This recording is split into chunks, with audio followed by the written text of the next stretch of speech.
Assalamualaikum warahmatullahi wabarakatuh. Perkenalkan teman-teman, nama saya Raffi Altafadlur Rahman.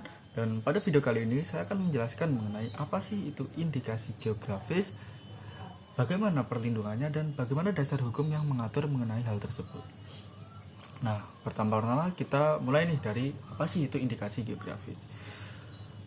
Berdasarkan Undang-Undang Nomor 20 Tahun 2016 yang mengatur mengenai merek dan juga indikasi geografis dan juga tertera pada web Direktorat Jenderal Kekayaan Intelektual, indikasi geografis merupakan suatu tanda yang menunjukkan daerah asal dari suatu barang atau produk yang mana dengan adanya faktor lingkungan yang berupa faktor alam atau faktor manusia atau bisa kombinasi keduanya, ini menunjukkan suatu kualitas atau karakteristik dari suatu produk tersebut yang mana mempengaruhi akan karakter atau kualitas produk tersebut.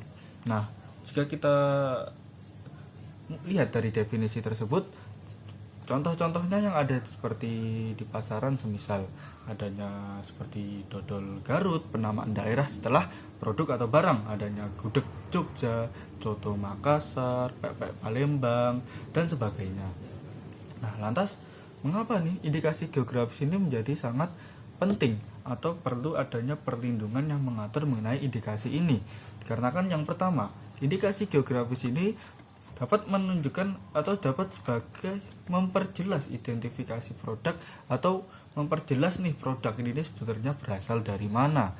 Yang kedua, indikasi geografis ini dapat memberikan atau menunjukkan bahwa produk atau barang yang kita jual ini dengan menggunakan adanya indikasi geografis ini menunjukkan kualitas yang bagus, menunjukkan bahwa produk ini merupakan produk yang khas dari suatu daerah atau produk ini bisa bersifat eksklusif dengan penggunaan indikasi geografis.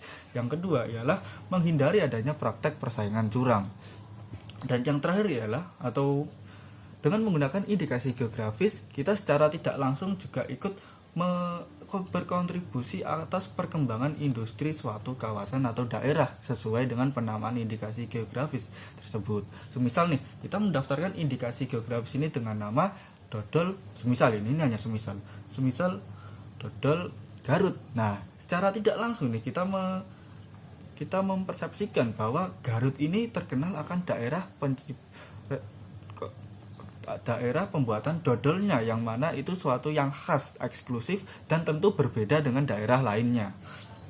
Nah, setelah kita mengetahui nih apa pentingnya perlindungan dari indikasi geografis, lantas setelah adanya dasar yang mengatur perlindungan tersebut, siapa sih sebenarnya yang berhak untuk mengajukan mengenai perlindungan indikasi geografis tersebut ini?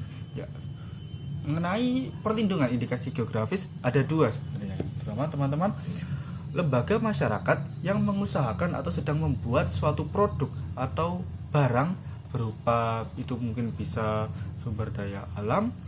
Sumber daya alam ini kita bisa melihat seperti objek wisata ya teman-teman. Yang kedua ialah adanya kerajinan. Lantas yang ketiga adanya hasil industri dari kawasan tersebut. Yang kedua ialah bisa berupa pemerintah daerahnya sendiri mungkin yang dikarenakan ingin mengajukan daerahnya dan ternyata daerah ini terkenal akan suatu makanan dan bisa diajukan menggunakan indikasi geografis. Nah, lantas setelah kita mengetahui siapa saja yang berhak untuk mengajukan indikasi geografis tersebut, kita bertanya nih, bagaimana sih sebenarnya pengajuan mengenai pendaftaran indikasi ini? Ada dua tahap. Yang pertama ialah permohonan pengajuan, yang kedua ialah pendaftarannya sendiri. Yang pertama ialah pengajuan pendaftaran permohonan ini diajukan ke Direktorat Jenderal Kekayaan Intelektual menggunakan formulir yang disediakan dari DJKI-nya.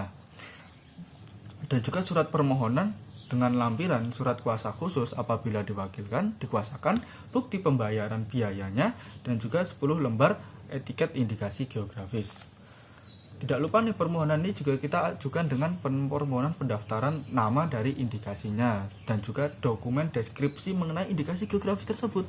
Dikarenakan dengan adanya dokumen tersebut proses administratif pun bisa terselesaikan.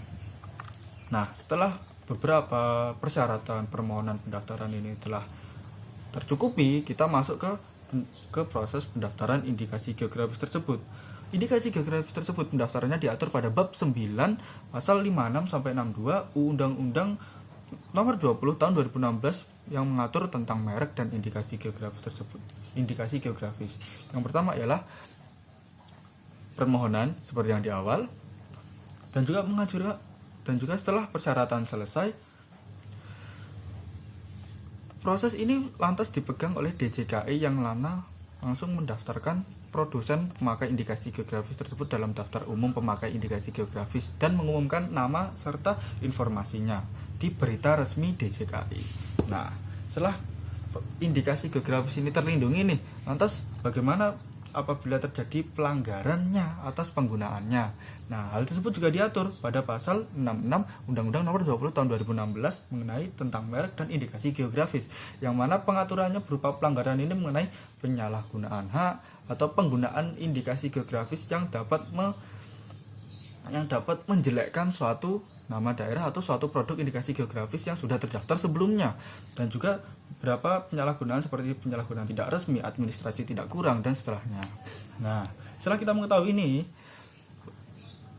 jadi kita lebih tahu nih apa sih sebenarnya indikasi geografis tersebut dan bagaimana dia di dalam HK ini seperti apa.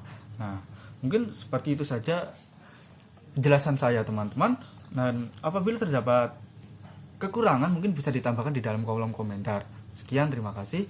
Wassalamualaikum warahmatullahi wabarakatuh.